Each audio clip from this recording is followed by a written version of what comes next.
కారం రంగు రుచితో ఉంటుంది. ఆచి మిరపపొడి అదరగొట్టే కారం రంగు రుచి.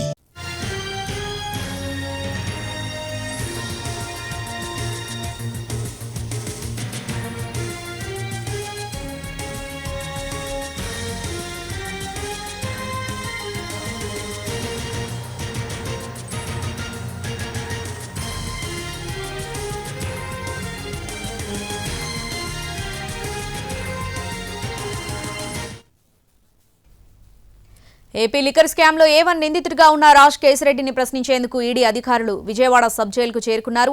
ఇద్దరు ఈడీ అధికారులు ఈ రోజు ఉదయం విజయవాడ సబ్ జైలుకు చేరుకున్నారు. మద్యం కుంభకోణంలో రాజ్ కేశిరెడ్డి నుంచి వాంగ్మూలం సేకరించడానికి ఇప్పటికే కోర్టు అనుమతి తీసుకున్నారు అధికారులు. లిక్కర్ లావాదేవీలకు సంబంధించి సిట్ అధికారుల నుంచి సమాచారం తీసుకున్న ఈడీ అధికారులు బ్యాంకు లావాదేవీలపై దృష్టి సారించారు. రాజ్ కేశిరెడ్డి విచారణ తర్వాత మరింత లోతుగా దర్యాప్తు చేయనున్నారు.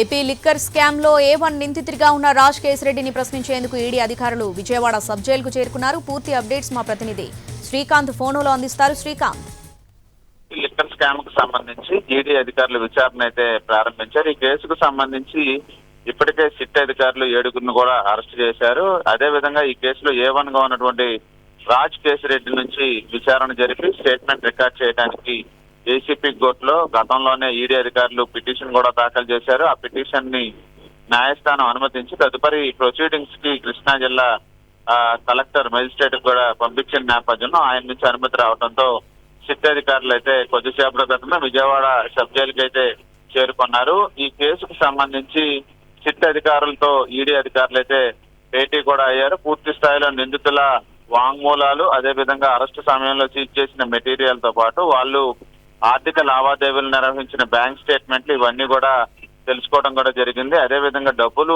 ఎక్కడి నుంచి ఎక్కడికి ట్రాన్స్ఫర్ అయ్యాయనే అంశాలకు సంబంధించి కూడా కొన్ని వివరాలు కూడా సేకరించారు. సిట్ అధికారులతో భేటీ నిర్వహించినటువంటి ఈడీ అధికారులు ఇవాళ రాజ్ కేశిరెడ్డిని విచారించడానికి సంబంధించి సబ్ జైలుకి అయితే చేరుకోవడం కూడా జరిగింది. ఇద్దరు అధికారులతో కూడిన ఈడీ అధికారులు బృందం అయితే ప్రస్తుతం సబ్ జైలుకు కూడా వెళ్ళింది. రాజ్ కేశిరెడ్డిని కేసుకు సంబంధించి పూర్తి స్థాయిలో ప్రశ్నించడానికి ఒక క్వశ్చనీర్ ను కూడా సిద్ధం చేసుకొని ఈడీ అధికారులు వెళ్ళినట్టుగైతే మనకి తెలుస్తా ఉంది. వాళ్ళ అధికారులు కూడా భౌతికంగా కాకుండా నేరుగా క్వశ్చనీర్ మీద రిటర్న్ గానే ఈ జవాబులన్నీ కూడా రాజ్ కేశిరెడ్డితో రాయించుకుంటారని అయితే మనకి సమాచారం అందుతోంది. ఇచ్చిన సమాధానాల ఆధారంగా మరోసారి ఆ సమాధానాల మీద కూడా రాజ్ కేశిరెడ్డిని వాళ్ళంతా ప్రశ్నించే అవకాశాలు ఉన్నట్టుగైతే మనకి తెలుస్తా ఉంది. అక్షయ, శ్రీకాంత్, ఎటువంటి ప్రశ్నలు అడిగే అవకాశం ఉంది ఈడీ అధికారులు? అంటే పూర్తి స్థాయిలో దీనికి సంబంధించి మనీ లాండరింగ్ అనేది ప్రధాన అంశంగా అయితే మనకి ఈడీ అధికారులు ప్రశ్నించే అవకాశాలు ఉన్నాయి. ఈ స్కామ్ కు సంబంధించి డిస్టిలరీస్ నుంచి వసూలు చేసిన డబ్బు మొత్తాన్ని కూడా షెల్ కంపెనీల్లో పెట్టడం, అదే విధంగా మనీ లాండరింగ్ ద్వారా వేరు దేశాలకు కూడా ఈ డబ్బు అంతా ట్రాన్స్ఫర్ చేసినట్టుగా అయితే గుర్తించారు. ఈ డమ్మీ అకౌంట్లని, డమ్మీ కంపెనీల ఏర్పాటుకు సంబంధించి కిరణ్ కుమార్ రెడ్డి అతను ప్రస్తుతం పరారీలో ఉన్నాడు. దుబాయ్ లో ఉన్నట్టుగా కూడా ఇప్పటికే సిట్ అధికారులు కూడా గుర్తించిన నేపథ్యంలో ఈ డబ్బు మళ్లింపులకు సంబంధించి ఏ విధంగా చేశారు, అదే విధంగా షెల్ కంపెనీల నిర్వహణ అనే అంశాలకు సంబంధించి అయితే రాజ్ కేశిరెడ్డి ప్రధానంగా ఈ మనీ లాండరింగ్ మీద ఈడీ అధికారులు ప్రశ్నించే అవకాశాలు ఉన్నట్టుగా అయితే తెలుస్తా ఉంది. ఫైనల్ గా పూర్తి స్థాయిలో ఈ స్కామ్ లో వచ్చిన డబ్బంతా ఎక్కడ పెట్టారనే దాని మీద ప్రాథమికంగా సిట్ అధికారులు ఇచ్చిన కొన్ని వివరాల ఆధారంగా ఈడీ అధికారులు ఇప్పుడు రాజ్ కేశిరెడ్డిని కూడా ప్రశ్నించినట్టుగా అయితే మనకు అర్థమవుతా ఉంది. Right Srikanth, thanks for the updates.